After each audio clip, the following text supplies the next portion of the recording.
ਸਤਿ ਸ੍ਰੀ ਅਕਾਲ। ਤੁਸੀਂ ਦੇਖ ਰਹੇ ਹੋ ਤਖਤ ਪੰਜਾਬ। ਮੈਂ ਤੁਹਾਡੇ ਨਾਲ ਸੁਖਵਿੰਦਰ ਸਿੰਘ। ਮੇਰੇ ਨਾਲ ਉੱਗੇ ਸਿਆਸੀ ਮਾਹਰ ਪ੍ਰੋਫੈਸਰ ਮੁਹੰਮਦ ਖਾਲਿਦ ਮੌਜੂਦ ਨੇ। ਵੱਡੀਆਂ ਖਬਰਾਂ ਉੱਤੇ ਚਰਚਾ ਕਰਾਂਗੇ। ਸਵਾਗਤ ਹੈ ਤੁਹਾਡਾ ਖਾਲਿਦ ਸਾਹਿਬ। ਹਾਂਜੀ, ਥੈਂਕ ਯੂ ਜੀ, ਮਿਹਰਬਾਨੀ। ਖਾਲਿਦ ਸਾਹਿਬ, ਸਭ ਤੋਂ ਪਹਿਲੀ ਗੱਲ ਜਿਹੜਾ ਬਿਜਲੀ, ਇੱਕ ਪਾਸੇ ਤਾਂ ਪੰਜਾਬ ਦੇ ਵਿੱਚ ਅੱਤ ਦੀ ਗਰਮੀ ਤੇ ਦੂਜੇ ਬੰਨੇ ਬਿਜਲੀ ਦੀ ਘਾਟ ਜਿਹੜੀ ਆ, ਹੁਣ ਤਾਂ ਜਿਹੜੇ ਬਿਜਲੀ ਵਿਭਾਗ ਨੇ ਵੀ ਕਹਿ ਦਿੱਤਾ ਹੈ ਕਿ ਅਗਲੇ ਦਿਨਾਂ ਦੇ ਵਿੱਚ ਕੱਟ ਜਿਹੜੇ ਨੇ ਉਹ ਇਸੇ ਤਰ੍ਹਾਂ ਲੱਗਦੇ ਰਹਿਣਗੇ। ਪਿੰਡਾਂ ਦੇ ਵਿੱਚ ਕਿਸਾਨ ਪਰੇਸ਼ਾਨ ਨੇ। ਉਹ ਕਹਿੰਦੇ ਤੁਸੀਂ ਖੇਤੀ ਵਿਭਿੰਨਤਾ ਦੀ ਗੱਲ ਕਰਦੇ ਸੀ, ਪਰ ਇਹ ਜਿਹੜੇ ਬਿਜਲੀ ਦੇ ਕੱਟ ਨੇ ਇਹਨਾਂ ਨੇ ਤਾਂ ਫਸਲ ਜਿਹੜੀ ਲੋਕਾਂ ਨੇ ਬੀਜੀ ਹੋਈ ਹੈ ਉਹਨੂੰ ਹੀ ਬਰਬਾਦ ਕਰਕੇ ਰੱਖ ਦਿੱਤਾ ਹੈ। ਇਹ ਕਦੋਂ ਤੱਕ ਚੱਲੇਗਾ? ਸਰਕਾਰ ਆਪਣੇ ਤੌਰ ਦੇ ਉੱਤੇ ਬਿਜਲੀ ਨੂੰ ਜਿਹੜਾ ਉਹ ਮੁਫਤ ਉਹਨਾਂ ਨੇ ਕੀਤਾ ਸੀ ਉਹਨੂੰ ਲੈ ਕੇ ਕੋਈ ਨਾ ਕੋਈ ਹੱਲ ਕੱਢਣ ਦੀ ਕੋਸ਼ਿਸ਼ ਕਰ ਰਹੀ ਹੈ, ਪਰ ਜੇ ਬਿਜਲੀ ਹੈ ਹੀ ਨਹੀਂ ਤਾਂ ਇਹਦਾ ਹੱਲ ਕੀ ਆ? ਦੇਖੋ ਸੁਖਵਿੰਦਰ ਜੀ, ਜਿੱਥੇ ਤੱਕ ਬਿਜਲੀ ਦੇ ਸੰਕਟ ਦਾ ਸਵਾਲ ਹੈ, ਇਹ ਬਿਜਲੀ ਦਾ ਸੰਕਟ ਤੇ ਪਾਣੀ ਦਾ ਸੰਕਟ ਇਕੱਠੇ ਜੁੜੇ ਹੋਏ ਹਨ ਜੀ।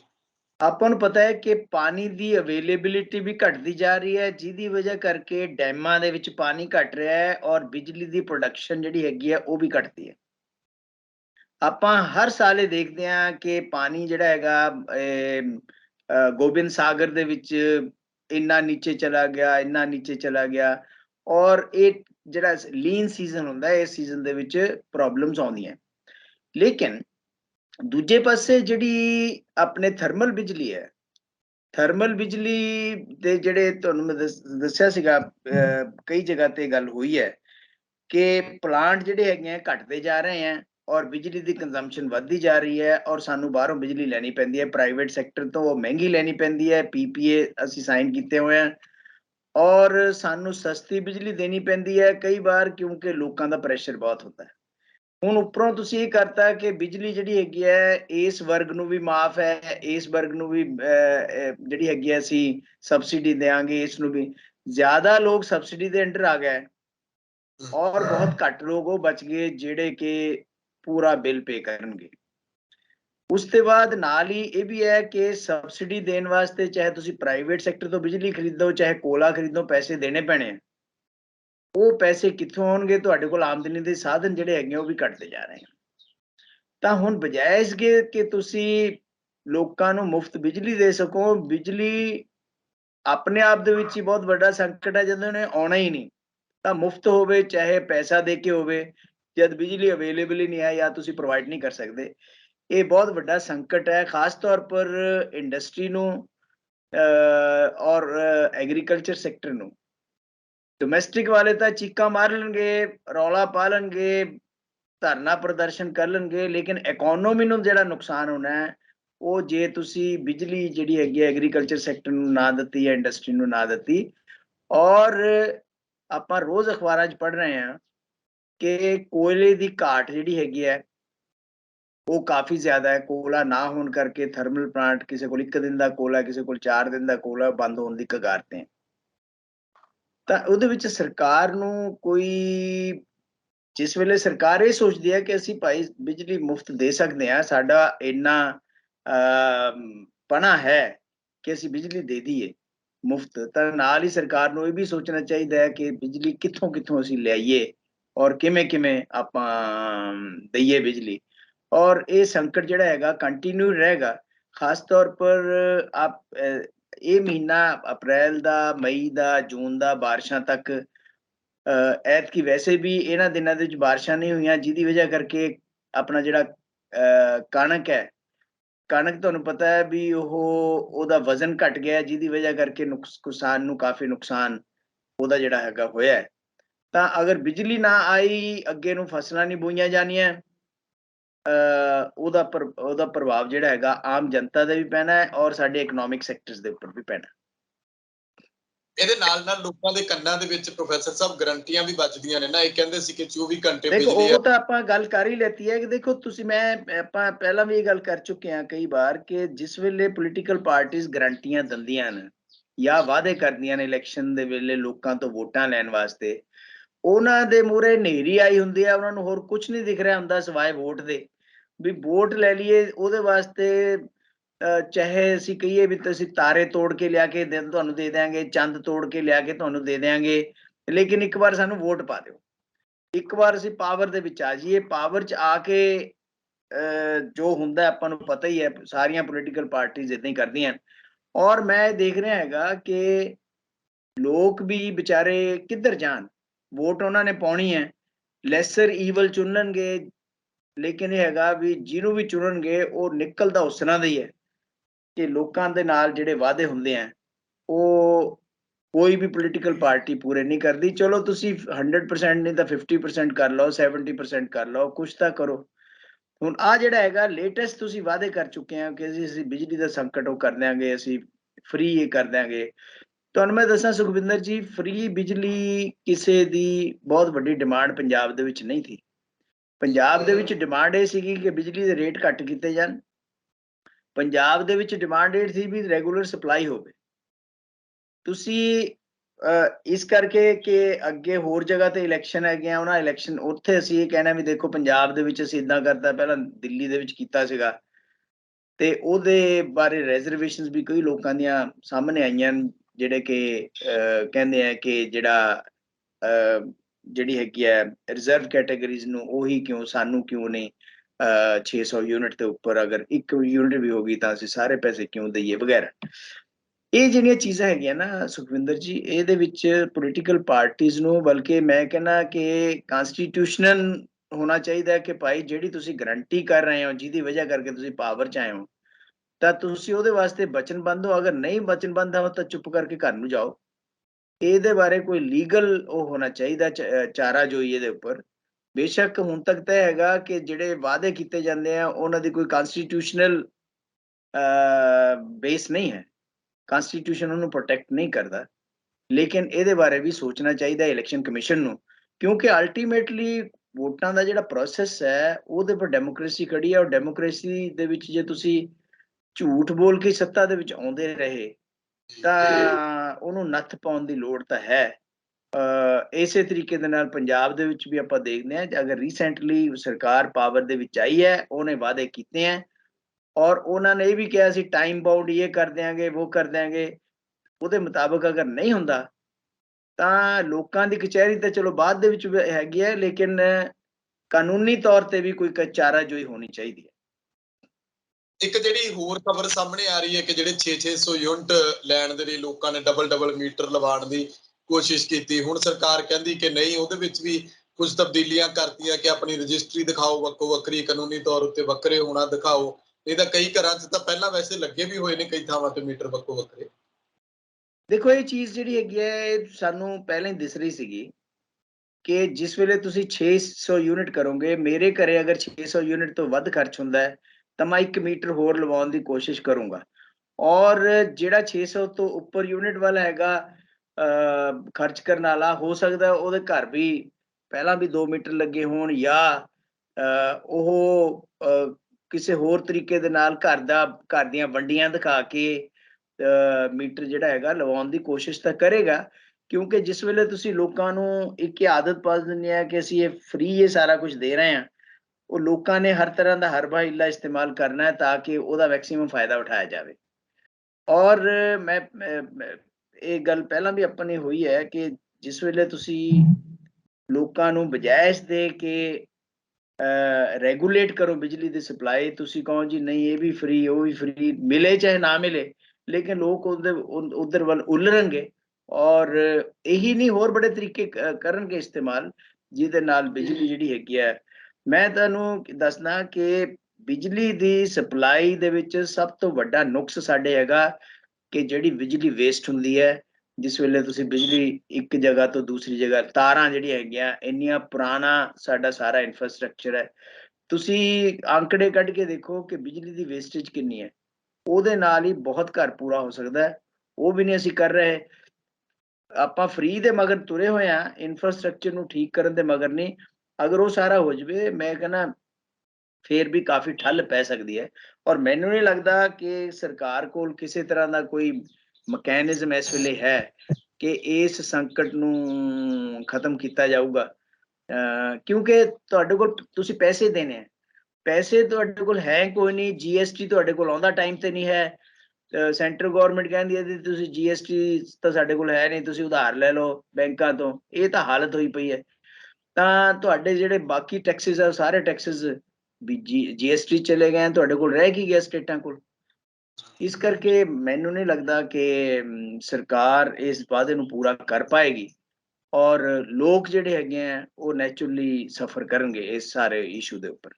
ਲੋਕ ਠੱਗਿਆ ਮੈਸੇਜ ਬਿਲਕੁਲ ਬਿਲकुल ਸਰਕਾਰ ਨੇ ਕਿਹਾ ਸੀ ਕਿ ਅਸੀਂ ਤੁਹਾਨੂੰ ਮੁਫਤ ਬਿਜਲੀ ਦੇਵਾਂਗੇ, ਫਿਰ ਉਹਦੇ ਤੇ ਥੋੜੀਆਂ ਕੰਡੀਸ਼ਨਸ ਲਾਣੀਆਂ ਸ਼ੁਰੂ ਕਰ ਦਿੱਤੀਆਂ, ਤੇ ਜੀ ਹੁਣ ਜੀ ਜੇ ਜੀ ਗੱਲ ਆ ਗਈ ਤੇ ਜਿਵੇਂ ਜਿਹੜੇ ਜਨਰਲ ਕੈਟਾਗਰੀ ਵਾਲੇ ਨੇ ਉਹ ਸੜਕਾਂ ਤੇ ਆਏ, ਜਿਵੇਂ ਉਧਰੋਂ ਇਹਨਾਂ ਨੇ ਜਿਹੜੇ ਮਤਲਬ ਘੜੁੱਕੇ ਵਗੈਰਾ ਚੱਲਦੇ ਸੀ ਉਹਨਾਂ ਨੂੰ ਲੈ ਕੇ ਹੁਣ ਜਿਹੜੇ ਟੈਂਪੂਆਂ ਵਾਲੇ ਨੇ ਉਹ ਸਾਹਮਣੇ ਆ ਗਏ, ਛੋਟੇ ਹਾਥੀਆਂ ਵਾਲੇ ਉਹ ਵੀ ਆਮੋ ਸਾਹਮਣੇ ਹੋ ਗਏ ਕਿ ਇਹਨਾਂ ਨੂੰ ਬੰਦ ਕਰੋ। ਸਰਕਾਰ ਨੇ ਭਾਵੇਂ ਫੈਸਲਾ ਬੰਦ ਵਾਪਸ ਲੈ ਲਿਆ ਜਗਾੜੂ ਤੁਹਾਨੂੰ ਮੋਟਰਸਾਈਕਲ। ਦੇਖੋ ਜਿਹੜੇ ਘੜੁੱਕੇ ਵਾਲੇ ਸੀਗੇ, ਸਰਕਾਰ ਕੋਲ ਬਿਨਾਂ ਕਿਸੇ ਸਮਝ ਸੋਚ ਕੇ ਤੁਸੀਂ ਇੱਕ ਫੈਸਲਾ ਕਰਤਾ, ਅਚਾਨਕ ਕਰਤਾ ਜੀ ਘੜੁੱਕੇ ਬੰਦ ਕਰ ਦਿਓ। ਤੁਸੀਂ ਇਹ ਦੱਸੋ ਵੀ ਕਿਆ ਤੁਹਾਡੇ ਕੋਲ ਇਨਫੋਰਮੇਸ਼ਨ ਹੈ ਕਿੰਨੇ ਘੜੁੱਕੇ ਹੈ ਪੰਜਾਬ ਦੇ ਵਿੱਚ? ਕਿਆ ਤੁਹਾਡੇ ਕੋਲ ਇਨਫੋਰਮੇਸ਼ਨ ਹੈ ਕਿ ਉਹਨਾਂ ਦੀ ਵਜ੍ਹਾ ਕਰਕੇ ਐਕਸੀਡੈਂਟ ਕਿੰਨੇ ਹੁੰਦੇ ਆ ਜਾਂ ਨਹੀਂ ਹੁੰਦੇ? ਕਿਆ ਤੁਹਾਡੇ ਕੋਲ ਇਨਫੋਰਮੇਸ਼ਨ ਹੈ ਕਿ ਇਹ ਜਿਹੜੇ ਘੜੁੱਕੇ ਆ ਕਿੰਨੇ ਕਿੰਨੇ ਕਿਸਮ ਦੇ ਆ? ਕਿਸੇ ਨੇ ਸਕੂਟਰ ਦੇ ਮਗਰ ਲਾਇਆ ਹੋਇਆ, ਕਿਸੇ ਨੇ ਮੋਟਰਸਾਈਕਲ ਦੇ ਮਗਰ ਲਾਇਆ ਹੋਇਆ, ਕਿਸੇ ਨੇ ਜੁਗਾੜ ਜਿਹਨੂੰ ਆਪਾਂ ਕਹਿੰਦੇ ਆ ਜੁਗਾੜ ਕੀਤਾ ਹੋਇਆ, ਉਹਦਾ ਤੁਹਾਡੇ ਕੋਲ ਕੋਈ ਇਨਫੋਰਮੇਸ਼ਨ ਨਹੀਂ ਹੈ। ਤੁਸੀਂ ਕਹਿਤਾ ਜੀ ਇਹਨੂੰ ਬੰਦ ਕਰ ਦਿਓ, ਔਰ ਤੁਸੀਂ ਆਪ ਸਾਰਾ ਇਲੈਕਸ਼ਨ ਜਿਹੜਾ ਹੈਗਾ ਘੜੁੱਕਿਆਂ ਦੇ ਸਿਰ ਤੇ ਲੜਿਆ। ਹਾਂਜੀ, ਜਿੰਨੀਆਂ ਤੁਹਾਡਾ ਇਲੈਕਸ਼ਨ ਦਾ ਮਟੀਰੀਅਲ ਤੇ ਹੋਰ ਸਾਰਾ ਕੁਝ ਤੁਸੀਂ ਉਸ ਵੇਲੇ ਇਸਤੇਮਾਲ ਕਰਦੇ ਰਹੇ, ਅਚਾਨਕ ਬਿਨਾਂ ਸੋਚੇ ਸਮਝੇ ਤੁਸੀਂ ਉਹਦੇ ਬਾਰੇ ਉਹਦੇ ਉੱਪਰ ਸੋਚ ਵਿਚਾਰ ਕਰੋ। ਜਦ ਤੁਸੀਂ ਉਹਨਾਂ ਨੂੰ ਹੁਣ ਉਹ ਕਰਤਾ, ਦੂਸਰੇ ਜਿਹੜੇ ਸੀਗੇ ਉਹ ਵੀ ਅੱਗੇ ਆ ਗਏ। ਦੇਖੋ, ਮੈਂ ਅਗਰ ਸੜਕ ਤੇ ਗੱਡੀ ਲੈ ਕੇ ਜਾਣਾ ਤਾਂ ਮੈंने ਡਰਾਈਵਿੰਗ ਲਾਇਸੈਂਸ ਬਣਾਇਆ ਹੋਇਆ ਹੈ, ਤਾਂ ਮੇਰਾ ਚਲਾਨ ਹੁੰਦਾ ਹੈ। ਤਾਂ ਅਗਰ ਮੈਂ ਵਾਇਲੇਸ਼ਨ ਕਰਦਾ ਰੂਲਸ ਦੀ ਤਾਂ ਮੈंने ਰੋਡ ਟੈਕਸ ਭਰਿਆ ਹੋਇਆ ਹੈ। ਉਹ ਸਾਰੀਆਂ ਚੀਜ਼ਾਂ ਤੋਂ ਤਾਂ ਮੁਕਤ ਨੇ ਘੜੁੱਕੇ ਵਗੈਰਾ। ਫਿਰ ਆਪਾਂ ਕਹਿੰਦੇ ਜੀ ਕਿ ਇਹ ਆਮ ਆਦਮੀ ਵਾਸਤੇ ਹੈ, ਗਰੀਬ ਆਦਮੀ ਉਹ ਤੋਂ ਰੋਟੀ ਕਮਾਉਂਦਾ ਹੈ। ਠੀਕ ਹੈ, ਗਰੀਬ ਆਦਮੀ ਰੋਟੀ ਕਮਾਉਂਦਾ ਹੈ, ਲੇਕਿਨ ਉਹਨੂੰ ਕੋਈ ਰੈਗੂਲੇਟ ਤਾਂ ਕਰਨ ਦੀ ਲੋੜ ਹੈ। ਇਹ ਤਾਂ ਨਹੀਂ ਹੈ ਵੀ ਅੰਨ੍ਹੇਵਾਹ ਤੁਸੀਂ ਸੜਕਾਂ ਦੇ ਉੱਪਰ ਤੁਰੇ ਫਿਰੋ ਬਿਨਾਂ ਰੈਗੂਲੇਟਡ, ਤੁਸੀਂ ਉਹਦਾ ਚਲਾਨ ਤੁਸੀਂ ਨਹੀਂ ਕਰ ਸਕਦੇ। ਤੁਸੀਂ ਕੋਈ ਉਹਨਾਂ ਦਾ ਡਰਾਈਵਿੰਗ ਲਾਇਸੈਂਸ ਤੁਹਾਡੇ ਕੋਲ ਨਹੀਂ ਹੈ, ਕੁਝ ਵੀ ਨਹੀਂ ਹੈ। ਫਿਰ ਇੱਕ ਆਮ ਆਦਮੀ ਜਿਹੜਾ ਹੈਗਾ ਤਾਂ ਤੜਪੇਗਾ ਕਿ ਮੇਰੇ ਵਾਸਤੇ ਸਾਰਾ ਕੁਝ ਕੜਕੀ ਪਾਈ ਹੋਈ ਹੈ, ਤੇ ਇੱਥੇ ਇੱਕ ਬੰਦੇ ਆ ਜਿਨ੍ਹਾਂ ਵਾਸਤੇ ਫ੍ਰੀ ਫॉर एवरीथिंग ਹੈ। ਤਾਂ ਉਹਦਾ ਫਰਕ ਤਾਂ ਪੈਂਦਾ। ਇਸ ਕਰਕੇ ਕੋਈ ਪਾਲਿਸੀ ਜਿਸ ਵੇਲੇ ਵੀ ਬਣਦੀ ਹੈ ਸੁਖਵਿੰਦਰ ਜੀ, ਤਾਂ ਉਹਦੇ ਬਾਰੇ ਸੋਚ ਵਿਚਾਰਨਾ ਚਾਹੀਦਾ। ਅਚਾਨਕ ਜਿਹਨੂੰ ਕਹਿੰਦੇ ਨੀ ਜਰਕ ਰਿਐਕਸ਼ਨ ਨਹੀਂ ਕਰਨਾ ਚਾਹੀਦਾ। ਫਿਰ ਤੁਸੀਂ ਅਚਾਨਕ ਹੀ ਖੋਲਿਆ, ਅਚਾਨਕ ਹੀ ਬੰਦ ਹੋ ਗਿਆ। ਜਦ ਆਪੋਜੀਸ਼ਨ ਹੋਈ, ਕਾਊਂਟਰ ਆਪੋਜੀਸ਼ਨ ਹੋਣ ਲੱਗੀ। ਇਹ ਚੀਜ਼ਾਂ ਜਿਹੜੀਆਂ ਹੈਗੀਆਂ ਉਹ ਤੋਂ ਇਹ ਸਿੱਧ ਹੁੰਦਾ ਹੈ ਕਿ ਤੁਸੀਂ ਸਰਕਾਰ ਜਿਹੜੀ ਹੈਗੀ ਹੈ ਚਲਾਉਣ ਵੇਲੇ ਸੀਰੀਅਸਨੈਸ ਨਹੀਂ ਦਿਖਾ ਰਹੇ, ਜਿਹਨੂੰ ਆਪਾਂ ਕਹਿੰਦੇ ਆ ਕਿ ਮੈਚਿਓਰਿਟੀ ਨਹੀਂ ਹੈ। ਉਹ ਮੈਚਿਓਰਿਟੀ ਜਿਹੜੀ ਹੈਗੀ ਹੈ ਉਹ ਹੈਗਾ ਨਾ ਤਜਰਬਾਕਾਰੀ ਹੈ। ਉਹ ਉਹਦੇ ਵਾਸਤੇ ਸੋਚਣਾ ਪਏਗਾ ਸਰਕਾਰ ਨੂੰ, ਕਿਉਂਕਿ ਹਜੇ ਨਵੀਂ ਹੈ। ਚਲੋ ਲੋਕ ਵੀ ਕੋ ਦੇ ਦਿੰਦੇ ਆ ਉਹਨਾਂ ਨੂੰ ਕਿ ਜੀ ਹਨੀਮੂਨ ਪੀਰੀਅਡ ਚੱਲ ਰਿਹਾ ਹੈ, ਲੇਕਿਨ ਇਹ ਜ਼ਿਆਦਾ ਦੇਰ ਨਹੀਂ ਚੱਲੇਗਾ। ਜਿਸ ਤਰੀਕੇ ਦੇ ਨਾਲ ਲੋਕਾਂ ਨੇ ਦੱਬ ਕੇ ਵੋਟਾਂ ਪਾਈਆਂ, ਉਸੇ ਤਰੀਕੇ ਦੇ ਨਾਲ ਦੱਬ ਕੇ ਲੋਕ ਆਪੋਜੀਸ਼ਨ ਵੀ ਕਰਨਗੇ ਅਗਰ ਉਹਨਾਂ ਦੇ ਵਾਅਦੇ ਪੂਰੇ ਨਾ ਹੋਏ। ਬਿਲਕੁਲ, ਉਹ ਆਪ ਆਪਣੇ ਤੌਰ ਦੇ ਉੱਤੇ ਓਪੋਜੀਸ਼ਨ ਬਣ ਚੁੱਕੇ ਨੇ ਹੁਣ। ਇੱਕ ਜਦੋਂ ਗੱਲ ਆਪਾਂ ਪ੍ਰੋਫੈਸਰ ਗਰੰਟੀਆਂ ਦੀ ਕਰਦੇ ਆ ਤਾਂ ਗੱਲ ਆਉਂਦੀ ਹੈ ਕਿ ਖਜ਼ਾਨਾ, ਜੇ ਖਜ਼ਾਨੇ ਵਿੱਚ ਕੁਝ ਨਹੀਂ ਫਿਰ ਗਰੰਟੀਆਂ ਵੀ ਕਿਸੇ ਕੰਮ ਦੀਆਂ ਨਹੀਂ। ਕੇਂਦਰ ਸਰਕਾਰ ਦੇ ਨਾਲ ਕੱਲ ਜਿਹੜੀ ਆ ਮੁੱਖ ਮੰਤਰੀ ਸਾਹਿਬ ਦੇ ਨਾਲ ਜਿਹੜੇ ਪੰਜਾਬ ਦੇ ਨੇ ਜਾਂ ਹੋਰ ਸਟੇਟਾਂ ਦੇ ਨੇ, ਉਹਨਾਂ ਦੀ ਪ੍ਰਧਾਨ ਮੰਤਰੀ ਸਾਹਿਬ ਦੇ ਨਾਲ ਆਨਲਾਈਨ ਗੱਲਬਾਤ ਹੋਈ। ਉਹਨੂੰ ਲੈ ਕੇ ਵੀ ਕਾਫੀ ਰੌਲਾ ਪੈ ਰਿਹਾ। ਉਹ ਕਹਿੰਦੇ ਕਿ ਪੈਟਰੋਲ ਤੇ ਡੀਜ਼ਲ ਦੇ ਵੈਟ ਘਟਾ ਦਿਓ। ਪੰਜਾਬ ਵਾਲਿਆਂ ਨੇ ਤਾਂ ਪਹਿਲਾਂ ਹੀ ਘਟਾਇਆ ਸੀ, ਚੰਨੀ ਸਾਹਿਬ ਦੇ ਵੇਲੇ 10 ਰੁਪਏ ਇਹਨਾਂ ਨੇ ਘੱਟ ਕਰਤਾ, ਹਰਿਆਣੇ ਨਾਲੋਂ ਘੱਟ ਹੁਣ ਇੱਥੇ ਮਿਲਦਾ, ਬੋਰਡ ਇੱਧਰ ਲੱਗ ਕੇ ਆ ਕੇ। ਪਰ ਫਿਰ ਵੀ ਬਾਕੀ ਸਟੇਟਾਂ ਨੇ ਵੀ ਵਿਰੋਧ ਕੀਤਾ, ਪੰਜਾਬ ਵਾਲਿਆਂ ਨੇ ਵੀ ਹੁਣ ਕੀਤਾ। ਮੈਂ ਸੁਣ ਰਿਹਾ ਸੀ ਆਮ ਆਦਮੀ ਪਾਰਟੀ ਦੇ ਅਮਨ ਅਰੋੜਾ ਦੀ ਬਾਈ ਜੀ। ਦੇਖੋ ਏਦਾਂ ਹੈਗਾ, ਪ੍ਰਧਾਨ ਮੰਤਰੀ ਨੇ ਕਿਹਾ ਜੀ ਕਿ ਤੁਸੀਂ ਆਪਣਾ ਵੈਟ ਜਿਹੜਾ ਹੈਗਾ ਉਹ ਟੈਕਸਿਸ ਜਿਹੜੇ ਹੈਗੇ ਆ ਪੈਟਰੋਲ ਦੇ ਉੱਪਰ। ਮੈਂ ਸੁਖਵਿੰਦਰ ਜੀ ਤੁਹਾਨੂੰ ਦੱਸਦਾ, ਜਿਹੜੇ ਪੈਟਰੋਲ ਪੰਪ ਹੈ ਨਾ, ਇਹ ਬੇਸਿਕਲੀ ਸਰਕਾਰਾਂ ਦੇ ਟੈਕਸ ਕਲੈਕਸ਼ਨ ਦੇ ਸੈਂਟਰ ਹੈ। ਕਿਉਂਕਿ ਤੁਸੀਂ ਅਗਰ 20 ਰੁਪਏ ਦੀ ਚੀਜ਼ ਦੇ ਉੱਪਰ 40 ਰੁਪਏ ਟੈਕਸ ਲੈ ਰਹੇ ਹੋ, ਔਰ ਉਹ ਟੈਕਸ ਜਿਹੜਾ ਹੈਗਾ ਦਾ ਮਤਲਬ ਹੈ ਕਿ ਜਿਹੜੀ ਨਿਰਖ ਹੈ ਉਹਦੇ ਭਾਅ ਨਾਲੋਂ ਟੈਕਸ ਕਿਤੇ ਜ਼ਿਆਦਾ ਹੈ। ਇਹੀ ਪੈਟਰੋਲ ਦੀ ਗੱਲ ਆਪਾਂ ਕਰ ਰਹੇ ਹਾਂ। ਪੈਟਰੋਲ ਦੇ ਉੱਪਰ ਟੈਕਸ ਕੱਲਾ ਜਿਹੜਾ ਹੈਗਾ ਸਟੇਟ ਦਾ ਨਹੀਂ ਹੈ, ਸੈਂਟਰ ਦੇ ਵੀ ਹੈ। ਜਾਂ ਤਾਂ ਤੁਸੀਂ ਬੈਠ ਕੇ ਕਰੋ ਕਿ ਆਮ ਜਨਤਾ ਨੂੰ ਰਾਇਤ ਦੇਣ ਵਾਸਤੇ ਭਾਈ 20% ਅਸੀਂ ਘਟਾਉਂਦੇ ਆ, 20% ਤੁਸੀਂ ਘਟਾਓ, 40% ਅਸੀਂ ਘਟਾਉਂਦੇ ਆ, 40% ਤੁਸੀਂ ਘਟਾਓ। ਤੁਸੀਂ ਇਕੱਲੇ ਸਟੇਟਾਂ ਨੂੰ ਇਹ ਕਹਿ ਕੇ, ਔਰ ਖਾਸ ਤੌਰ ਪਰ ਜਦ ਤੁਹਾਨੂੰ ਇਹ ਪਤਾ ਵੀ ਸਟੇਟਾਂ ਕੋਲ ਆਮਦਨੀ ਦੇ ਸਾਧਨ ਹੀ ਨਹੀਂ ਬਚੇ ਜੀਐਸਟੀ ਦੇ ਬਾਅਦ, ਜਦ ਤੁਹਾਨੂੰ ਇਹ ਪਤਾ ਹੈ ਕਿ ਸਟੇਟਾਂ ਕੋਲ ਕੀ ਆਮਦਨੀ ਦੇ ਸਾਧਨ ਹੈ, ਤੁਹਾਡੀ ਜਾਂ ਤਾਂ ਐਕਸਾਈਜ਼ ਹੈ, ਐਕਸਾਈਜ਼ ਡਿਊਟੀ ਜਿਹੜੀ ਹੈਗੀ ਹੈ, ਜਾਂ ਪੈਟਰੋਲ ਦੇ ਉੱਪਰ ਜਿਹੜਾ ਵੈਟ ਹੈਗਾ, ਜਾਂ ਇੱਕ ਦੋ ਹੋਰ ਵੈਟ ਹੈ, ਬਾਕੀ ਦਾ ਸਾਰੇ ਟੈਕਸ ਜੋ ਹੈ जीएसटी ਦਾ ਪਾर्ट बन चुके हैं, या लोकल टैक्सेस हैं, कोई हाउस टैक्स हो गया, कोई तय बाजारी होगी, ऐसी चीज़ां हो गई। ਤਾਂ ਫਿਰ ਤੁਸੀਂ ਪ੍ਰਾਈਮ ਚੀਫ ਮਿਨਿਸਟਰਸ ਦੇ ਉਹਦੇ ਵਿੱਚ ਜਦ ਤੁਸੀਂ ਐਸੀ ਗੱਲ ਕਹੋਗੇ, ਫਿਰ ਇਹ ਵੀ ਦੇਖੋ ਤੁਸੀਂ जीएसटी ਲਾਇਆ, जीएसटी ਟਾਈਮ ਤੇ ਦੇਣਾ ਕੋਈ ਨਹੀਂ, ਜੀ ਉਹ ਸਾਰੀਆਂ ਚੀਜ਼ਾਂ ਨੂੰ ਵੀ ਤਾਂ ਦੇਖੋ ਨਾ ਧਿਆਨ ਦੇ ਵਿੱਚ। ਇਕੱਲਾ ਸੀਐਮਸ ਨੂੰ ਇਹ ਕਹਿ ਦੇਣਾ ਕਿ ਜੀ ਤੁਸੀਂ ਵੈਟ ਘਟਾਓ, ਮੈਂ ਐਡਵਾਈਸ ਕਰ ਰਿਹਾ, ਮੈਂ ਕੋਈ ਮਤਲਬ ਇਹ ਚ ਜ਼ਬਰਦਸਤੀ ਨਹੀਂ ਹੈ, ਲੇਕਿਨ ਉਹ ਐਡਵਾਈਸ ਪਹਿਲਾਂ ਸੈਂਟਰ ਗਵਰਨਮੈਂਟ ਦੇ ਉੱਪਰ ਲਾਗੂ ਹੋਣੀ ਚਾਹੀਦੀ ਹੈ। ਇੱਕ ਪਾਸੇ ਤੁਸੀਂ ਕਹਿੰਦੇ ਹੋ ਕੋਆਪਰੇਟਿਵ ਫੈਡਰਲਿਜ਼ਮ, ਕੋਆਪਰੇਟਿਵ ਫੈਡਰਲਿਜ਼ਮ ਵੀ ਆਪਾਂ ਇਕੱਠੇ ਚੱਲਾਂਗੇ ਭਾਈ, ਕੋਆਪਰੇਸ਼ਨ ਦੇ ਨਾਲ ਚੱਲਾਂਗੇ। ਦੂਸਰੇ ਪਾਸੇ ਤੁਸੀਂ ਕਰ ਕੀ ਰਹੇ ਹੋ, ਤੁਸੀਂ ਕਰ ਰਹੇ ਹੋ ਕਿ ਧੱਕੇ ਦੀ ਫੈਡਰਲਿਜ਼ਮ, ਕਿ ਜੋ ਅਸੀਂ ਕਹਿੰਦੇ ਆ ਉਹ ਹੋਊਗਾ। ਉਹਦੀ ਵਜ੍ਹਾ ਕਰਕੇ ਕੀ ਹੈਗਾ ਕਿ ਕਈ ਸੀਐਮਸ ਨੇ ਆਪੋਜੀਸ਼ਨ ਵੀ ਕੀਤੀ ਹੈ, ਸਹੀ, ਕਈ ਸੀਐਮਸ ਨੇ केसीआर ने, अपने ममता ने, महाराष्ट्र सीएम ने, कई सीएम्स ने ਵਿਰੋਧਤਾ ਕੀਤੀ ਹੈ ਇਸ ਗੱਲ ਦੀ ਕਿ ਤੁਸੀਂ ਇਸ ਪਲੇਟਫਾਰਮ ਦੇ ਉੱਪਰ ਜੇ ਇਹ ਗੱਲ ਕਰੋਗੇ ਤਾਂ ਤੁਸੀਂ ਆਪਣੇ ਆਪ ਵੀ ਤਾਂ ਪਹਿਲਾਂ ਅੱਗਾ ਦੇਖੋ ਵੀ ਤੁਸੀਂ ਕੀ ਕਰ ਰਹੇ ਹੋ, ਉਹਦੀ ਆਪੋਜੀਸ਼ਨ ਹੋਣੀ ਹੈ। ਹੁਣ ਇਹਦੇ ਵਿੱਚ ਇਹ ਹੈਗਾ ਕਿ ਅਗਰ ਤਾਂ ਸੀਐਮ ਆਪੋਜੀਸ਼ਨ ਸਟੇਟ ਦਾ ਉਹ ਤਾਂ ਬੋਲ ਸਕਦਾ ਹੈ, ਜਿਹੜੇ ਰੂਲਿੰਗ ਪਾਰਟੀ ਦੇ ਸੀਐਮ ਹੈਗੇ ਆ ਜਿਹਦੀ ਕੇਂਦਰ ਸਰਕਾਰ ਹੈ, ਉਹ ਉਸੇ ਦਾ ਅਗਰ ਰਾਜ ਦੇ ਵਿੱਚ ਸਰਕਾਰ ਹੈ, ਉਹ ਤਾਂ ਬੋਲੇਗੀ ਨਹੀਂ, ਉਹ ਤਾਂ ਜੂਨੀਅਰ ਲੀਡਰ ਹੈ ਉਹਦਾ। ਇਸ ਕਰਕੇ ਉਹਦੀ ਹਿੰਮਤ ਕੀ ਹੈ ਬੋਲਣ ਦੀ, ਸੈਂਟਰ ਗਵਰਨਮੈਂਟ ਉਹਨੂੰ ਸੈਂਟਰਲ ਲੀਡਰਸ਼ਿਪ ਉਹਨੂੰ ਲਾ ਕੇ ਪਰੇ ਕਰ ਸਕਦੀ ਹੈ ਵੀ ਤੂੰ ਕਿਉਂ ਬੋਲਦਾ ਹੈ, ਉਹ ਚੁੱਪ ਹੈ। ਔਰ ਉਹ ਚੁੱਪੀ ਜਿਹੜੀ ਹੈਗੀ ਹੈ ਉਹ ਉਸ ਸਟੇਟ ਦੇ ਲੋਕਾਂ ਦੀ ਚੁੱਪੀ ਬਣ ਜਾਂਦੀ ਹੈ ਜਿਹੜੇ ਸਟੇਟ ਨੂੰ ਰਿਪਰੈਜ਼ੈਂਟ ਕਰ ਰਹੇ। ਇਸ ਕਰਕੇ ਇਹਦੇ ਬਾਰੇ ਜਾਂ ਤਾਂ ਇੱਕ ਸੀਐਮਸ ਦਾ ਨਾਲ ਸੈਂਟਰ ਗਵਰਨਮੈਂਟ ਦਾ ਕੋਈ ਕਮੇਟੀ ਬਣੇ, ਕੋਈ ਕਮਿਸ਼ਨ ਬਣੇ ਜਿਹੜਾ ਕਿ ਇਹਨੂੰ ਰੈਗੂਲੇਟ ਕਰੇ। ਅਦਰਵਾइज ਤਾਂ ਇੱਕ ਦੂਸਰੇ ਉੱਪਰ ਬਲੇਮਬਾਜ਼ੀ ਹੈ, ਉਹ ਬਲੇਮਬਾਜ਼ੀ ਆਪਾਂ ਦੇਖ ਰਹੇ ਹਾਂ, ਜਾਂ ਐਡਵਾਈਸ ਹੈ ਜਾਂ ਜੋ ਵੀ ਕਹਿ ਸਕਦੇ ਹੋ ਤੁਸੀਂ।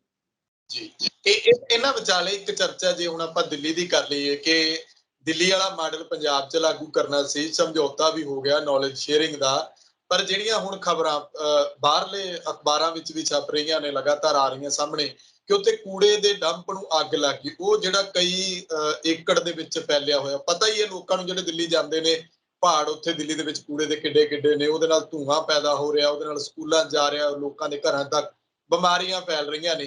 ਕੀ ਇਹ ਮਸਲਾ ਜਿਹੜਾ ਇਹ ਦਿੱਲੀ ਸਰਕਾਰ ਦੇ ਅਧੀਨ ਹੈ ਜਾਂ ਫਿਰ ਜਿਹੜੀ ਉੱਥੋਂ ਦੀ ਮਿਊਨਿਸਪਲ ਕਾਰਪੋਰੇਸ਼ਨ ਹੈ ਉਹਦੇ ਅਧੀਨ ਹੈ? ਕਿਉਂਕਿ ਮਿਊਨਿਸਪਲ ਕਾਰਪੋਰੇਸ਼ਨ ਦੇ ਉੱਤੇ ਤਾਂ ਨਗਰ ਨਿਗਮ ਦੇ ਉੱਤੇ ਬੀਜੇਪੀ ਦਾ ਕਬਜ਼ਾ ਹੈ। ਪਿੱਛੇ ਜੇ ਇਹਨਾਂ ਦਾ ਕਾਫੀ ਰੌਲਾ ਵੀ ਪਿਆ ਸੀ, ਕਹਿੰਦੇ ਇੱਕ ਵਾਰੀ ਇਲੈਕਸ਼ਨ ਕਰਾ ਕੇ ਦੇਖ ਲਓ, ਆਪ ਵਾਲੇ ਕਹਿੰਦੇ ਸੀ। ਗੱਲ ਤਾਂ ਫਿਰ ਲੋਕਾਂ ਦੇ ਨਾਲ ਜੁੜੀ ਹੈ ਕਿ ਤੁਸੀਂ ਪ੍ਰਦੂਸ਼ਣ ਦਾ ਹੱਲ ਕੀ ਕੱਢੋਗੇ, ਉੱਥੇ ਉਸ ਕੂੜੇ ਦਾ ਹੱਲ ਕੀ ਕੱਢੋਗੇ? ਅੱਜ ਤੱਕ ਨਹੀਂ ਕੱਢਿਆ, 3 ਵਾਰ ਸਰਕਾਰ ਬਣ ਗਈ। ਦੇਖੋ ਇੱਕ ਤਾਂ ਤੁਸੀਂ 2-3 ਇਸ਼ੂਜ਼ ਫਲੈਗ ਆਊਟ ਕੀਤੇ ਹੈ। ਪਹਿਲੇ ਤੇ ਚੀਜ਼ ਇਹ ਹੈਗੀ ਹੈ ਕਿ ਨੌਲੇਜ ਸ਼ੇਅਰਿੰਗ ਦੀ ਜਿੱਥੇ ਤੱਕ ਗੱਲ ਹੈ, ਦਿੱਲੀ ਸਰਕਾਰ ਨੇ ਜੋ ਵੀ ਤਬਦੀਲੀਆਂ ਆਪਣੇ ਐਜੂਕੇਸ਼ਨ ਸਿਸਟਮ ਦੇ ਵਿੱਚ ਕੀਤੀਆਂ ਉਹ ਉਹਨਾਂ ਦੇ ਵੈਬਸਾਈਟ ਤੇ ਪਈਆਂ ਨੇ।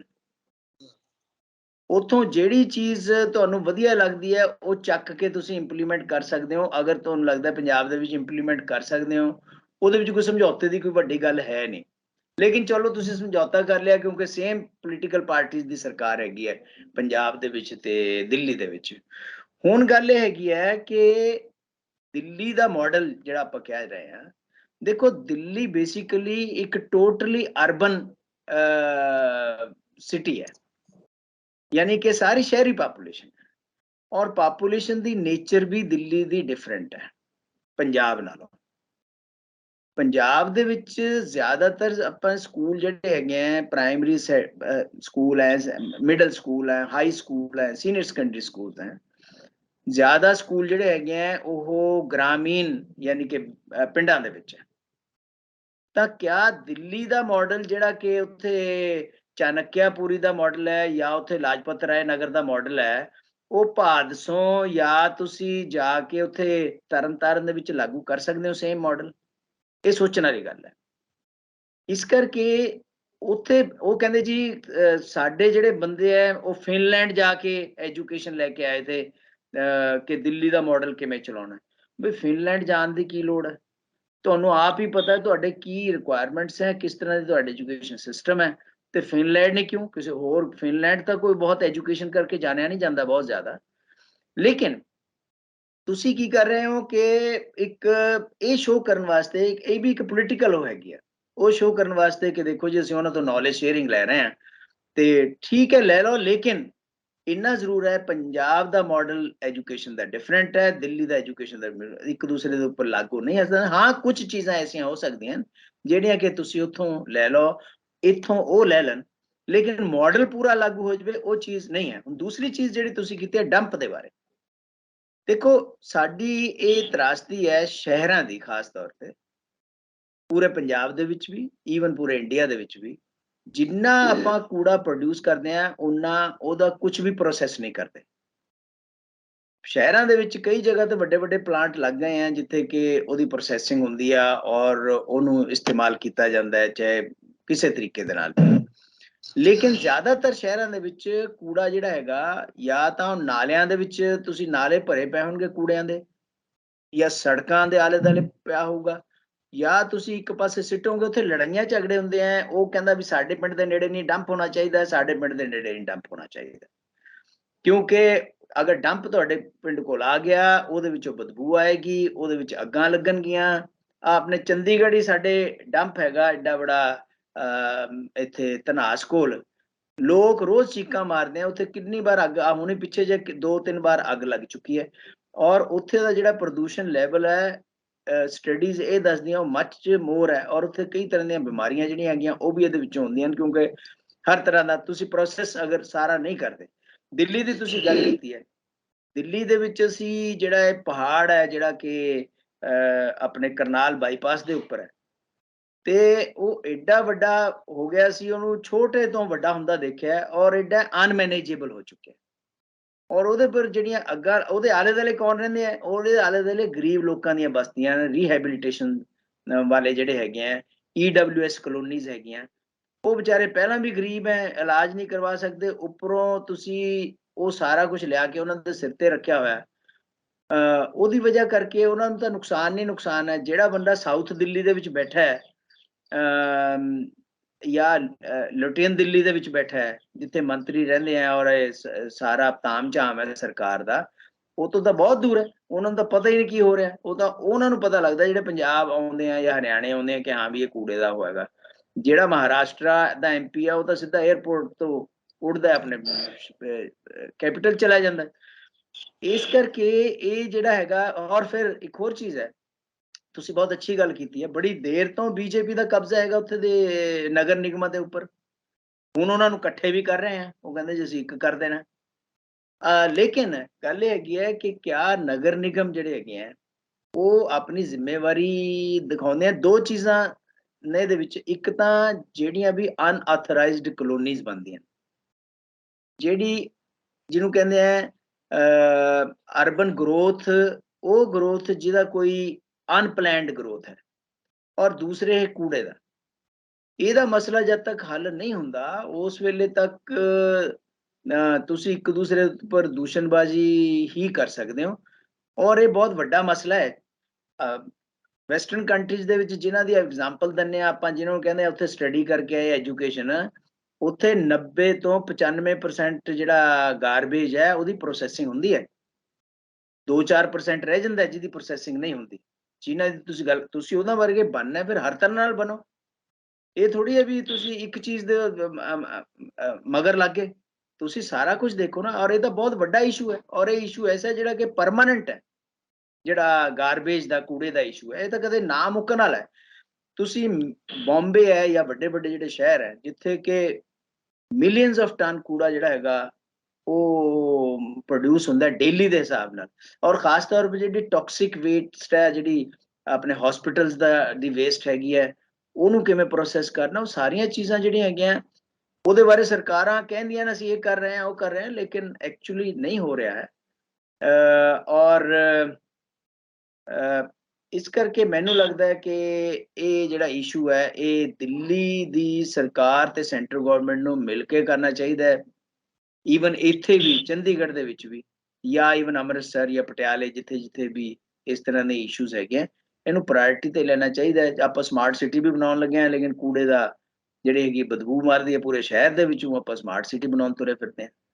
ਇਹ ਚੀਜ਼ਾਂ ਜਿਹੜੀਆਂ ਹੈਗੀਆਂ ਸੋਚਣ ਵਾਲੀ ਗੱਲ। ਜਿਹੜੇ ਪਾਸੇ ਕਦਮ ਚੁੱਕਣੇ ਚਾਹੀਦੇ ਨੇ ਉਧਰ ਚੁੱਕਦੇ ਨਹੀਂ। ਅਖੀਰ ਦੇ ਵਿੱਚ ਪ੍ਰੋਫੈਸਰ ਸਾਹਿਬ ਸਵਾਲ ਮੈਂ ਹੋਰ ਉਹਨੂੰ ਅੱਗੇ ਵਧਾਵਾਂ ਕਿ ਜਦੋਂ ਗੱਲ ਨੌਲੇਜ ਸ਼ੇਅਰਿੰਗ ਦੀ ਹੁੰਦੀ ਆ, ਹੁਣ ਲੋਕ ਇਹ ਪੁੱਛਦੇ ਨੇ ਕਿ ਜੇ ਮੰਨ ਲਓ ਕੱਲ ਨੂੰ ਦਿੱਲੀ ਦੇ ਵਿੱਚ ਅਰਵਿੰਦ ਕੇਜਰੀਵਾਲ ਦੀ ਸਰਕਾਰ ਨਹੀਂ ਰਹਿੰਦੀ ਤਾਂ ਕੀ ਅਗਲੀ ਸਰਕਾਰ ਦੇ ਨਾਲ ਇਹ ਸਮਝੌਤਾ ਜਿਹੜਾ ਨੌਲੇਜ ਸ਼ੇਅਰਿੰਗ ਦਾ ਉਹ ਇਦਾਂ ਹੀ ਰਹੇਗਾ, ਤੇ ਕੀ ਕੇਰਲ ਦੇ ਨਾਲ ਵੀ ਸਮਝੌਤਾ ਕੀਤਾ ਜਾਏਗਾ ਜਿਹਦੇ ਮਾਡਲ ਦੀਆਂ ਗੱਲਾਂ ਹੁੰਦੀਆਂ, ਜਾਂ ਹੋਰ ਸਟੇਟਾਂ ਜਿਨ੍ਹਾਂ ਦਾ ਮਾਡਲ ਜਿਹੜਾ ਉਹ ਮੁਲਕ ਦੇ ਵਿੱਚ ਵਧੀਆ ਆ ਤੇ ਉਹਨਾਂ ਦੇ ਨਾਲ ਕੋਈ ਸਮਝੌਤੇ ਕੀਤੇ ਜਾਣਗੇ? ਦੇਖੋ ਸਮਝੌਤਾ ਜਿਹੜੇ ਹੁੰਦੇ ਆ, ਪਹਿਲੀ ਤਾਂ ਗੱਲ ਇਹ ਹੈਗੀ ਹੈ ਕਿ ਉਹ ਸਰਕਾਰਾਂ ਟੇਕ ਓਵਰ ਕਰਦੀਆਂ। ਜਿਸ ਵੇਲੇ ਨਵੀਂ ਸਰਕਾਰ ਆਉਂਦੀ ਹੈ, ਕਿਸੇ ਵੀ ਪਾਰਟੀ ਦੀ ਸਰਕਾਰ ਆਵੇ, ਪੁਰਾਣੀ ਸਰਕਾਰ ਦੇ ਸਮਝੌਤੇ ਉਹਨੂੰ ਵੀ ਮੰਨਣੇ ਪੈਂਦੇ ਆ, ਮੰਨਣੇ ਚਾਹੀਦੇ ਵੀ ਹੈ, ਜਦ ਤੱਕ ਕਿ ਤੁਸੀਂ ਅੱਗੇ ਹੋ ਕੇ ਉਹਨਾਂ ਨੂੰ ਕੈਂਸਲ ਨਾ ਕਰ ਦਿਓ ਵੀ ਇਹ ਸਮਝੌਤਾ ਸਾਡਾ ਰੱਦ ਹੈ। ਅਦਰਵਾਈਜ਼ ਟੇਕ ਓਵਰ ਹੁੰਦਾ ਹੈ। ਐਸੈਟਸ ਤੇ ਲਾਇਬਿਲਿਟੀਜ਼ ਸਾਰੀਆਂ ਆਉਣ ਵਾਲੀ ਸਰਕਾਰ ਨੇ ਲੈਣੀਆਂ ਹੁੰਦੀਆਂ, ਤਾਂ ਉਹ ਵੀ ਉਹਨਾਂ ਨੂੰ ਲੈਣੀਆਂ ਪੈਣਗੀਆਂ। ਦੂਸਰੀ ਗੱਲ ਇਹ ਹੈਗੀ ਹੈ ਕਿ ਅਗਰ ਕੋਈ ਕਿਸੇ ਹੋਰ ਪਾਰਟੀ ਦੀ ਸਰਕਾਰ ਆ ਜਾਂਦੀ ਹੈ, ਉਹ ਕਹਿੰਦੇ ਜੀ ਸਾਨੂੰ ਆਹ ਜਿਹੜਾ ਮਾਡਲ ਹੈਗਾ ਇਹ ਪਸੰਦ ਨਹੀਂ ਹੈ, ਉਹ ਜਿਹੜਾ ਕਿ ਮਾਡਲ ਇਸ ਵੇਲੇ ਚੱਲ ਰਿਹਾ, ਫੋਰ ਐਗਜ਼ਾਮਪਲ ਦਿੱਲੀ ਦੇ ਵਿੱਚ ਕੱਲ ਨੂੰ ਕਾਂਗਰਸ ਜਾਂ ਬੀਜੇਪੀ ਦੀ ਸਰਕਾਰ ਆ ਜਾਂਦੀ ਹੈ, ਉਹ ਕਹਿੰਦੇ ਸਾਨੂੰ ਨਹੀਂ ਮਾਡਲ ਪਸੰਦ ਹੈ ਜੀ, ਇਹਦੇ ਵਿੱਚ ਆਹ ਖਾਮੀਆਂ ਹੈਗੀਆਂ, ਇਸ ਕਰਕੇ ਅਸੀਂ ਨਵਾਂ ਮਾਡਲ ਇਹ ਲਿਆਵਾਂਗੇ, ਤਾਂ ਉਹ ਪੰਜਾਬ ਦੀ ਸਰਕਾਰ ਨੂੰ ਐਕਸੈਪਟੇਬਲ ਹੋਊਗਾ ਤਾਂ ਲੈਣਗੇ, ਅਦਰਵਾਈਜ਼ ਨਹੀਂ ਐਕਸੈਪਟੇਬਲ ਹੋਇਆ ਕਹਿਣਗੇ ਸਾਡਾ ਸਮਝੌਤਾ ਨਹੀਂ ਹੈ। ਦੂਸਰੀ ਗੱਲ, ਇੱਕ ਹੋਰ ਇੰਪੋਰਟੈਂਟ ਗੱਲ ਹੈਗੀ ਹੈ, ਤੇ ਨੌਲੇਜ ਸ਼ੇਅਰਿੰਗ ਦੇ ਵਿੱਚ ਉਹਨਾਂ ਨੇ ਕੀ ਦੇਣਾ ਸਾਨੂੰ? ਕਿਤਾਬਾਂ ਦੇਣੀਆਂ। ਨੌਲੇਜ ਸ਼ੇਅਰਿੰਗ ਦੇ ਵਿੱਚ ਉਹਨਾਂ ਨੇ ਸਾਨੂੰ ਕੋਈ ਨਵੇਂ ਚੈਪਟਰ ਲਿਖ ਕੇ ਦੇਣੇ। ਨੌਲੇਜ ਸ਼ੇਅਰਿੰਗ ਦੇ ਵਿੱਚ ਕਿਆ ਉਹਨਾਂ ਨੇ ਸਾਨੂੰ ਇਹ ਦੱਸਣਾ ਵੀ ਸਕੂਲ ਕਿਵੇਂ ਚਲਾਈਦੇ ਆ। ਜਾਂ ਤੁਹਾਨੂੰ ਮੈਂ ਦੱਸਦਾ, ਪੰਜਾਬ ਦੇ ਵਿੱਚ ਸੁਖਵਿੰਦਰ ਜੀ ਕਿੰਨੇ ਹਜ਼ਾਰਾਂ ਸਕੂਲ ਐਸੇ ਹੈ ਜਿੱਥੇ ਨਾ ਤਾਂ ਚਪੜਾਸੀ ਹੈ, ਨਾ ਸਫਾਈ ਵਾਲਾ ਹੈ। ਟੀਚਰ ਜਿਹੜੇ ਹੈਗੇ ਆ ਪੱਲਿਓਂ ਪੈਸੇ ਇਕੱਠੇ ਕਰਕੇ ਸਫਾਈ ਵਾਲੇ ਚੌਕੀਦਾਰ ਰੱਖੀ ਬੈਠੇ ਆ। ਜਿਹੜੀ ਬੇਸਿਕ ਚੀਜ਼ਾਂ ਹੈਗੀਆਂ, ਪੀਣ ਵਾਲਾ ਪਾਣੀ ਮੁਹੱਈਆ ਨਹੀਂ ਹੈ। ਇਹ ਸਾਰੀਆਂ ਚੀਜ਼ਾਂ ਜਿਹੜੀਆਂ ਹੈਗੀਆਂ ਇਹ ਇੰਨੇ ਇੰਪੋਰਟੈਂਟ ਹੈ ਜਿਹਦੇ ਵੱਲ ਸਰਕਾਰ ਧਿਆਨ ਹੀ ਨਹੀਂ ਦੇ ਰਹੀ ਹੈ। ਟੀਚਰਾਂ ਦੀਆਂ ਪੋਸਟਾਂ ਕਿੰਨੀਆਂ ਖਾਲੀ ਪਈਆਂ ਹੈਗੀਆਂ, ਸਰਕਾਰ ਨੂੰ ਇਹ ਨਹੀਂ ਪਤਾ ਹੋਣਾ ਕਿਹੜੇ ਸਰਕਾਰ। ਇਹ ਨੌਲੇਜ ਸ਼ੇਅਰਿੰਗ ਤੋਂ ਪਹਿਲਾਂ ਤਾਂ ਇਹ ਚੀਜ਼ਾਂ ਜ਼ਰੂਰੀ ਨੇ। ਤੁਹਾਨੂੰ ਮੈਂ ਦੱਸਦਾ ਵੀ ਅਗਰ ਮੇਰਾ ਸਕੂਲ ਹੈ, ਮੈਂ ਪ੍ਰਿੰਸੀਪਲ ਹਾਂ ਸਕੂਲ ਦਾ, ਸਕੂਲ ਦੇ ਵਿੱਚ ਇੱਕ ਸਫਾਈ ਵਾਲਾ ਨਹੀਂ ਹੈ, ਸਕੂਲ ਦੇ ਵਿੱਚ ਇੱਕ ਪੀਐਨ ਨਹੀਂ ਹੈ, ਜਾਂ ਸਕੂਲ ਦੇ ਉੱਪਰ ਵਿੱਚ ਜਿਹੜੇ ਹੈਗੇ ਆ ਉਹ ਸਪੋਰਟਿੰਗ ਸਟਾਫ ਹੈ ਜਿਹਦੇ ਕਰਕੇ ਟੀਚਰਾਂ ਨੇ ਪੜਾਉਣਾ ਹੈ, ਟੀਚਰ ਥੋੜੀ ਝਾੜੂ ਚੱਕੀ ਫਿਰੀ ਜਾਣਗੇ। ਔਰ ਇਹ ਚੀਜ਼ ਹੋ ਰਹੀ ਹੈ, ਯਾਨੀ ਕਿ ਤੁਸੀਂ ਸਮਾਰਟ ਸਕੂਲ ਤੁਹਾਨੂੰ ਪਤਾ ਸਮਾਰਟ ਸਕੂਲ ਜਿਹੜੇ ਕਿਵੇਂ ਬਣੇ ਹੈ ਸਾਰੇ, ਕਿਵੇਂ ਟੀਚਰਾਂ ਨੇ ਆਪਣੀ ਜਾਨ ਛੁਡਾਉਣ ਵਾਸਤੇ ਪੈਸੇ ਇਕੱਠੇ ਕਰਕੇ ਕਲੀਆਂ ਰੋਗਨ ਕਰਵਾਏ ਤਾਂ ਕਿ ਸਮਾਰਟ ਸਕੂਲ ਇੱਕ ਵਾਰ ਦਿਖ ਜਵੇ ਸਰਕਾਰ ਉਹ ਨਾ ਕਹੇ। ਇਹ ਸਾਰਾ ਕੁਝ ਹੋਇਆ ਪੰਜਾਬ ਦੇ ਵਿੱਚ। ਤਾਂ ਨੌਲੇਜ ਸ਼ੇਅਰ ਡਜ਼ ਨਾਟ ਮੀਨ ਕਿ ਇੱਥੋਂ ਖੋਲੇ ਹੋਵੋ ਤਾਂ ਜਿਹੜੇ ਬੇਸਿਕ ਚੀਜ਼ਾਂ ਹੈਗੀਆਂ, ਕਿੰਨੇ ਚੁਰਮਰਾਈਆਂ ਹੋਈਆਂ ਬਿਲਡਿੰਗਾਂ ਹੈਗੀਆਂ ਸਾਡੇ ਸਕੂਲਾਂ ਦੀਆਂ, ਕਿੰਨੇ ਪੁਰਾਣੇ ਸਕੂਲ ਹੈ, ਛੱਤਾਂ ਮਾੜਾ ਜਿਹਾ ਮੀਂਹ ਪੈ ਜਾਵੇ ਤਾਂ ਤੁਹਾਨੂੰ ਛੁੱਟੀ ਕਰਨੀ ਪੈਂਦੀ ਹੈ ਸਕੂਲ ਦੇ ਵਿੱਚ। ਤਾਂ ਉਹ ਉੱਥੇ ਨੌਲੇਜ ਸ਼ੇਅਰਿੰਗ ਕੀ ਕਰੂਗੀ ਜਿਸ ਵੇਲੇ ਤੁਹਾਡੇ ਕੋਲ ਬੇਸਿਕ ਇਨਫਰਾਸਟ੍ਰਕਚਰ ਨਹੀਂ ਹੈ। ਇਹ ਚੀਜ਼ਾਂ ਜਿਹੜੀਆਂ ਹੈਗੀਆਂ ਇਹ ਵੀ ਸੋਚਣੀਆਂ ਚਾਹੀਦੀਆਂ ਸਰਕਾਰ ਨੂੰ, ਤਾਂ ਕਿ ਤਾਂ ਸੁਚੱਜੇ ਢੰਗ ਨਾਲ ਸਕੂਲ ਚੱਲ ਸਕਦੇ ਆ। ਆਪਾਂ ਜਿਸ ਵੇਲੇ ਆਪਣੇ ਘਰ ਨੂੰ ਚਲਾਉਣੇ ਆ ਉਹਦੇ ਵਾਸਤੇ ਵੀ ਕਈ ਸਪੋਰਟਿੰਗ ਚੀਜ਼ਾਂ ਰੱਖਣੀਆਂ ਪੈਂਦੀਆਂ, ਸਪੋਰਟਿੰਗ ਬੰਦੇ ਲਿਆਉਣੇ ਪੈਂਦੇ ਆ, ਉਹਨਾਂ ਨੂੰ ਆਪਾਂ ਪੇਮੈਂਟ ਕਰਦੇ ਆ ਤਾਂ ਕਿ ਘਰ ਠੀਕ ਚੱਲੇ। ਇਸੇ ਤਰੀਕੇ ਦੇ ਨਾਲ ਸਕੂਲ ਹੈ, ਸਕੂਲ ਤਾਂ ਠੀਕ ਚੱਲੂਗਾ ਜਿਸ ਵੇਲੇ ਸਪੋਰਟਿੰਗ ਚੀਜ਼ਾਂ ਹੋਣਗੀਆਂ। ਤੁਸੀਂ ਸਰਵੇ ਕਰਵਾ ਲਓ, ਦੇਖੋ ਚੌਕੀਦਾਰ ਹੀ ਨੇ ਸਕੂਲਾਂ ਦੇ ਵਿੱਚ, ਜੇ ਹੈਗੇ ਵੀ ਕੋਈ 3000 4000 ਤੇ ਰੱਖਿਆ ਹੋਇਆ, ਉਹ ਵੀ ਪੈਸੇ ਇਕੱਠੇ ਕਰਕੇ ਟੀਚਰਾਂ ਨੇ। ਟੀਚਰ ਬੋਲਦੇ ਨਹੀਂ ਹੈ, ਜੇ ਤੁਸੀਂ ਜ਼ਿਆਦਾ ਰੌਲਾ ਪਾਓਗੇ ਉਹ ਕਹਿੰਦੇ ਕਿ ਟ੍ਰਾਂਸਫਰ ਕਰ ਦਿਓ ਇਹਦੀ, ਅਗਲਾ ਕਹਿੰਦਾ ਚੁੱਪ ਕਰਕੇ ਬੈਠੇ ਰਹੋ, ਉਹੀ 500-700 ਰੁਪਇਆ ਜਿਹੜਾ ਦੇ ਸਕਦੇ। ਇਟ ਇਜ਼ ਅ ਫੈਕਟ, ਇਹ ਹੋ ਰਿਹਾ ਪੰਜਾਬ ਦੇ ਵਿੱਚ, ਤੇ ਇਹਨਾਂ ਚੀਜ਼ਾਂ ਨੂੰ ਵੀ ਦੇਖਣਾ ਚਾਹੀਦਾ ਹੈ।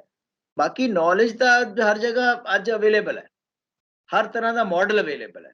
ਤੁਹਾਡੇ ਕੋਲ ਕੈਨੇਡਾ ਦਾ ਮਾਡਲ ਹੈ, ਕਮਿਊਨਿਟੀ ਸਕੂਲਾਂ ਦਾ ਮਾਡਲ ਅਵੇਲੇਬਲ ਹੈ, ਤੁਹਾਡੇ ਕੋਲ ਕੇਰਲਾ ਦੇ ਮਾਡਲ ਅਵੇਲੇਬਲ ਹੈ। ਕੇਰਲਾ ਸਭ ਤੋਂ ਜ਼ਿਆਦਾ ਸਾਖਰ ਪ੍ਰਦੇਸ਼ ਹੈ, ਉੱਥੇ ਦਾ ਮਾਡਲ ਹੈ, ਉੱਥੇ ਰੂਰਲ ਵੀ ਹੈ, ਅਰਬਨ ਵੀ ਹੈ, ਦੋਨਾਂ ਤਰ੍ਹਾਂ ਦੀ ਪਾਪੂਲੇਸ਼ਨਸ ਹੈਗੀਆਂ, ਤਾਂ ਉਹ ਵੀ ਤੁਸੀਂ ਮਾਡਲ ਲੈ ਸਕਦੇ ਹੋ। ਹੁਣ ਤੁਸੀਂ ਇਹ ਦੱਸੋ, ਪੰਜਾਬ ਜਿਹੜਾ ਕਿ ਏਡਾ ਵੱਡਾ ਸਟੇਟ ਹੈ, ਉਹ ਦਿੱਲੀ ਦਾ ਮਾਡਲ ਲਏਗਾ ਕਿ ਦਿੱਲੀ ਜਿਹੜਾ ਕਿ ਟੋਟਲੀ ਅਰਬਨਾਈਜ਼ਡ ਉਹ ਹੈਗਾ ਮਾਡਲ, ਉਹ ਇੱਥੇ ਲਾਗੂ ਨਹੀਂ ਹੋ ਸਕਦਾ। ਸ਼ੁਕਰੀਆ ਖਾਲਿਦ ਸਾਹਿਬ, ਧੰਨਵਾਦ ਤੁਹਾਡਾ। ਠੀਕ ਹੈ ਜੀ, ਧੰਨਵਾਦ। ਸੋ ਮੇਰੇ ਨਾਲ ਮੌਜੂਦ ਸਨ ਉੱਘੇ ਸਿਆਸੀ ਮਾਹਰ ਪ੍ਰੋਫੈਸਰ ਮੁਹੰਮਦ ਖਾਲਿਦ। ਜਿਸ ਤਰੀਕੇ ਦੇ ਨਾਲ ਮੁੱਖ ਮੰਤਰੀ ਭਗਵੰਤ ਸਿੰਘ ਮਾਨ ਕਹਿੰਦੇ ਨੇ ਕਿ ਮੈਨੂੰ ਪੰਜਾਬ ਦੀਆਂ ਸਮੱਸਿਆਵਾਂ ਉਂਗਲਾਂ ਤੇ ਚੇਤੇ ਨੇ, ਹਰ ਚੀਜ਼ ਦਾ ਪਤਾ ਆ, ਕਿਉਂਕਿ ਉਹ ਪਹਿਲਾਂ ਤੰਜ ਕੱਸਦੇ ਰਹੇ ਨੇ ਸਿਆਸਤ ਦੇ ਉੱਤੇ, ਜਦੋਂ ਕਮੇਡੀਅਨ ਹੁੰਦੇ ਸੀ ਉਦੋਂ ਵੀ ਹਰ ਮੁੱਦੇ ਨੂੰ ਉਭਾਰਦੇ ਸੀ। ਲੋਕ ਇਸੇ ਕਰਕੇ ਉਮੀਦ ਕਰਦੇ ਨੇ ਕਿ ਮਾਨ ਸਾਹਿਬ ਕੋਈ ਤਾਂ ਹੱਲ ਕੱਢਣਗੇ ਪੰਜਾਬ ਦਾ। ਅਸੀਂ ਵੀ ਉਡੀਕ ਕਰਦੇ ਹਾਂ। ਤੁਸੀਂ ਆਪਣੇ ਵਿਚਾਰ ਕਮੈਂਟ ਜ਼ਰੂਰ ਕਰਿਓ। ਤਖਤ ਪੰਜਾਬ ਨੂੰ ਸਬਸਕ੍ਰਾਈਬ ਕਰੋ। ਮੈਨੂੰ ਇਜਾਜ਼ਤ ਦਿਓ। ਧੰਨਵਾਦ।